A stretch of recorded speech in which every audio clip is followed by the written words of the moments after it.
সুপ্রিয় শ্রোতা বন্ধুরা, আমাদের চ্যানেলে আপনাদের স্বাগত জানাই। আজ আপনাদের জন্য নিয়ে এলাম একটি ভয়ঙ্কর ভূতের গল্প, ড্রাকুলা স্যার। কলমে রাজর্ষি ভট্টাচার্য, গল্পের সূত্রধর ও বিভিন্ন চরিত্রে আমি সতীশ। গল্পটি কেমন লাগলো জানাতে ভুলবেন না। আর এরকমই আরও গল্প শুনতে চাইলে চ্যানেলটি সাবস্ক্রাইব করে আমাদের সাথে থাকুন। তাহলে শুরু করছি আজকের গল্প, ড্রাকুলা স্যার।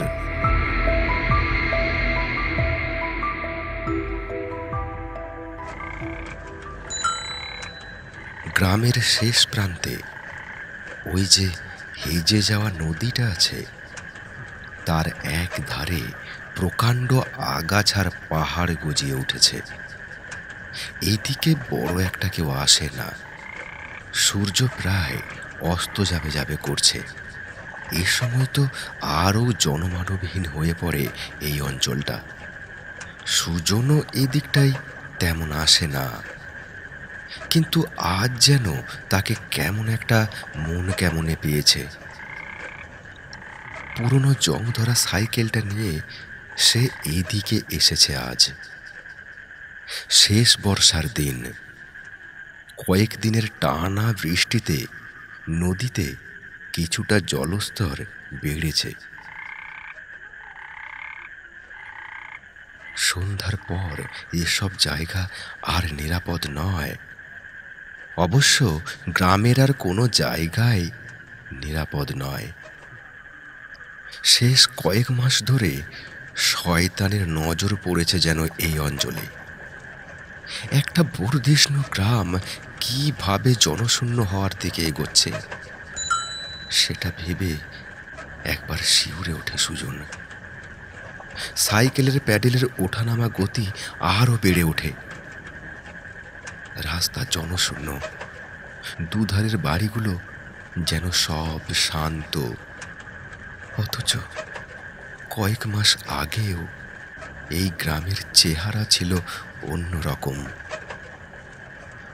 ওই যে শ্রাবণ মাসের বড় মেলাটা, যেটা কায়স্থ পাড়ার পাশের মাঠটায় হয়, 10টা গ্রামের লোক এসে জড়ো হয়। অন্যবারের মতো এবারও তার অন্যথা হয়নি। কিন্তু তারপর থেকেই যেন সব বদলে গেছে। মেলা শেষের পরের দিন থেকেই সব ঘটনার সূত্রপাত। সুজনের স্পষ্ট মনে আছে সেদিনের কথা। প্রতিদিনের মতো সকালে উঠে সতীশচন্দ্র পাঠশালার ওই ছোট্ট ঘুপচি ঘরে ক্লাস 4-এর অঙ্কের ক্লাস নিচ্ছিল সে। শুরুটা সেদিনই হয়। হঠাৎ খবর আসে, কানাই মাছওয়ালাকে নাকি তার বাড়ির ভিতর মৃত অবস্থায় পাওয়া গেছে। পুলিশ, ডাক্তার, বদ্যি, পোস্টমর্টেম, কোনো কিছুই বাদ গেল না। গলায় একটা অদ্ভুত দাগ ছাড়া কিছুই পাওয়া গেল না। অথচ সবার মতো সুজনও গেছিল কানাইয়ের বাড়ি। নানা লোক নানা কথা বলল, কিন্তু কানাই একা মানুষ হওয়াতে কি কখন তার এমন পরিণতি করলো সেটা বোঝা গেল না। ফ্যাকাশে রক্তশূন্য বিস্ফারিত দৃষ্টির মৃতদেহটাকে সুজন একবার মাত্র দেখতে পেয়েছিল। দেখে শিউরে উঠেছিল সে। তারপর থেকে গ্রামে যেন মড়ক লাগলো। মানুষ কিংবা পশু পাখি কিছুই বাদ গেল না। ঘোষ বাড়ির বিশাল গোয়াল ঘরটা খালি হয়ে গেল আস্তে আস্তে। সব মৃত্যুই ওই একই ধরনের, রক্তশূন্য ফ্যাকাশে মুখ। সবার গলাতেই ওই দাগ। সূক্ষ্ম সূচের মতো ছোট ছোট দুটো দাঁতের দাগ যেন। প্রত্যেকের মৃত্যুই নাকি ঘটেছে শেষ রাত্রিতে। অজানা বিভীষিকার আতঙ্কে গ্রামের সবাই সিঁটিয়ে গেল যেন। পুলিশ প্রশাসন সুবিধে করতে না পেরে একসময় হাল ছেড়ে দিল। গ্রামের বহু লোক অন্য এলাকায় পাড়ি জমালো। সুজনের মতো কিছু লোক রয়ে গেল খালি। তাদের যাওয়ার কোনো জায়গা নেই, নিয়তির উপর ভরসা করে রয়ে গেল তারা।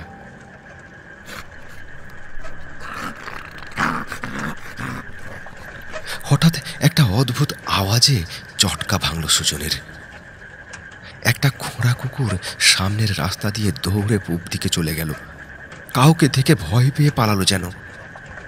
কুকুর বিড়ালের ইন্দ্রিয় নাকি অনেক বেশি প্রখর। কাকে দেখল?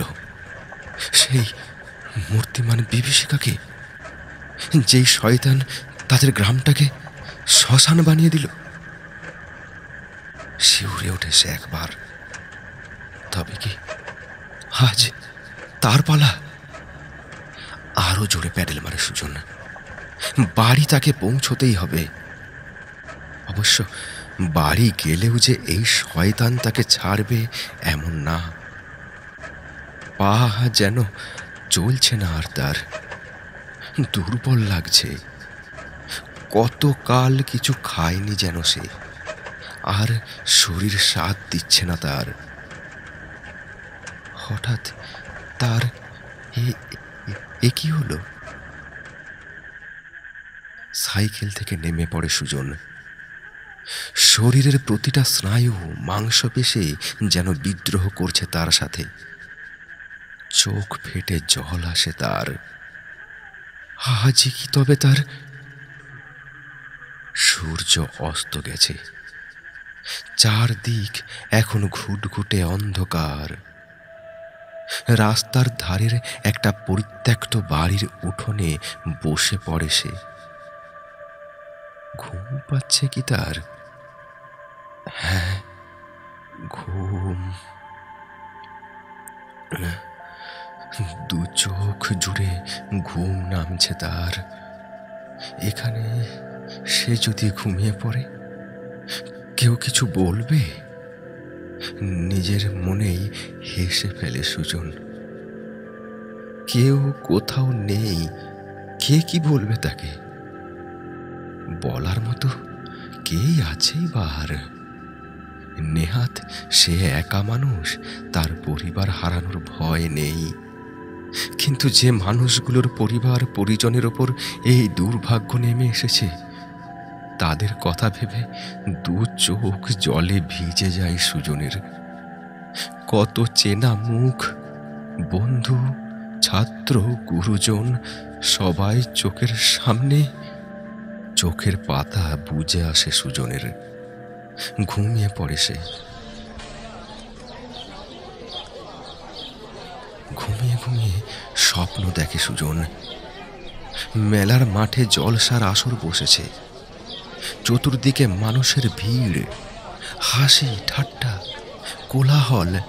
কিন্তু ওই যে লম্বা করে অদ্ভুত দেখতে লোকটা, এই গরমেও জোব্বা পরে ঘুরে বেড়াচ্ছে, ওই লোকটা সুজনকে ডাকছে কি? হ্যাঁ, তাকেই ডাকছে। সুজন যেন মন্ত্রমুগ্ধের মতো লোকটার কাছে এগিয়ে যায়। এই ডাক উপেক্ষা করার ক্ষমতা তার নেই। কিছু দূর এগোতে সব অন্ধকার। আশেপাশের কোলাহল, মানুষজন, দোকান, গানের সুর। এও কি সম্ভব? লোকটা এগিয়ে আসছে তার দিকে। ক্রমে লোকটার চোখ লাল হয়ে উঠছে। উফ, কি বিকট সেই দৃষ্টি! তার প্রতিটা শিরা উপশিরা যেন দেখতে পাচ্ছে লোকটা। সুজনের ইচ্ছে করছে পালিয়ে যেতে, কিন্তু পারছে না, কিছুতেই পারছে না। সে জানে এরপর কি হতে চলেছে। লোকটা এগিয়ে আসে, কাছে, আরো কাছে। দুপাশের দুটো তীক্ষ্ণ দাঁত বেরিয়ে আসে চকিতে লোকটার মুখের ভিতর থেকে। ভয়ে সুজন চোখ বুজে ফেলে। এবার এবার সেই সময় অসহ্য একটা যন্ত্রণায় কুঁকড়ে যায় সে। গলার ডান দিকে রক্তের স্রোত বেয়ে চলে। লোকটা আবার বোধহয় শেষবারের মতো আঘাত হানতে প্রস্তুত হয়, কিন্তু কি একটা কারণে যেন পারে না। দূরে একটা ঘন্টা বাজছে কি? হ্যাঁ, রাধা মাধব মন্দিরের ঘন্টা না? হ্যাঁ, ঘন্টা ধ্বনি বেড়ে ওঠে। লোকটা দু কান চেপে ধরে। সুজন যেন পায়ের জোর ফিরে পায়। দিকভ্রান্তর মতন পালায় সে। যেদিকে দু চোখ যায়, দৌড় দৌড়। ঘুমটা ভেঙে যায় সুজনের। আবার সেই বিভীষিকা, আবার সেই স্বপ্ন। বিভীষিকা কি একেই বলে? দিনের পর দিন এই স্বপ্ন দেখে চলেছে সে। সত্যিই কি স্বপ্ন নাকি? অজান্তেই গলার ডান দিকে হাত দেয় সুজন। না, রক্ত নেই। ব্যথা না, নেই। শুধু খিদে আর তেষ্টায় তার প্রাণ ওষ্ঠাগত। কিন্তু আজকাল তো খেতেও ইচ্ছে করে না তেমন।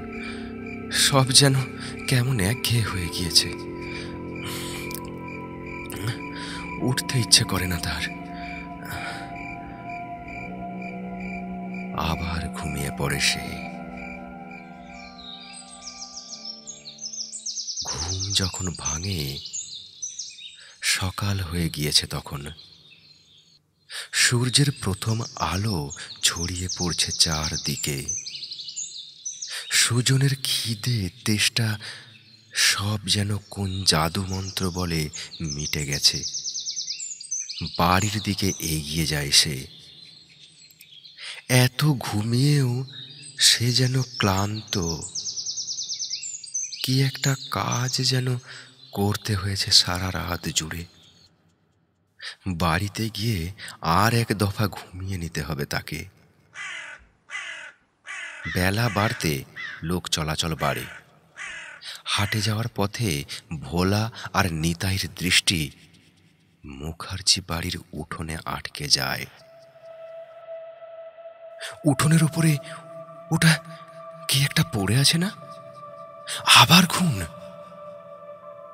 এগিয়ে যায় দুজনে। হ্যাঁ, ঠিক তাই।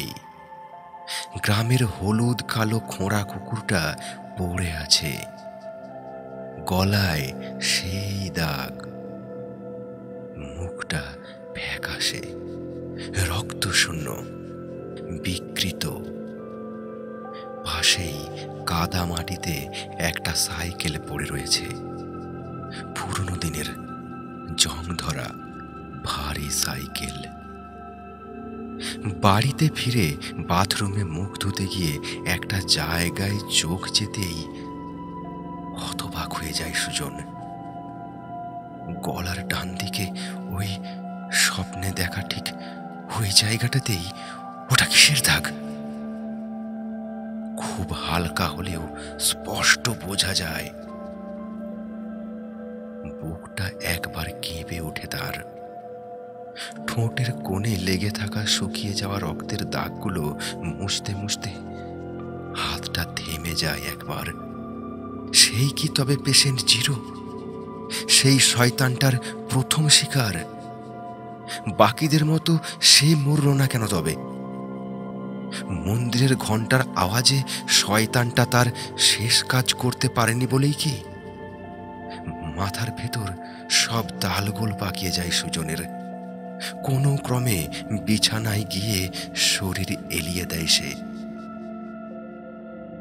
এবার সে ঘুমাবে, বড় শান্তির সেই ঘুম। শেষ বিকেলে গ্রামের শেষ প্রান্তে আগাছার জঙ্গলের মধ্যে একটা লোককে দাঁড়িয়ে থাকতে দেখা যায়। গ্রামের সবাই যাকে সতীশচন্দ্র পাঠশালার অঙ্কের মাস্টার হিসাবে চেনে। অন্ধকার হয়ে আসার আগেই সুজন বাড়ির পথে পা বাড়ায় আবার। সাইকেলটা আজ আর তার সাথে নেই। সকাল থেকে সেটা খুঁজে পাওয়া যাচ্ছে না। চুরি গেল কি? পুলিশে একটা ডায়েরি করিয়ে নেবে কি? ৭-৫ ভাবতে ভাবতে বাড়ির দিকে হাঁটতে থাকে সুজন। রাস্তা জনমানবহীন। একটা দীর্ঘশ্বাস বেরিয়ে আসে তার অজান্তেই। একটা নাম না জানা পাখি তার সামনে দিয়ে চৌকিতে উড়ে যায়। গা শিউরে ওঠে সুজনের। পশু পাখিদের ইন্দ্রিয় অনেক বেশি শক্তিশালী। পাখিটা কাকে দেখে উড়ে গেল ওভাবে? সেই মূর্তিমান শয়তানকে দেখে কি? আজ আজ কি তবে তার পালা? চলার গতি বাড়ায় সে। তবে কি একটা কারণে যেন পা জড়িয়ে আসে তার। রাস্তার পাশের একটা ছোটদের পার্কের বেঞ্চিতে বসে পড়ে সে।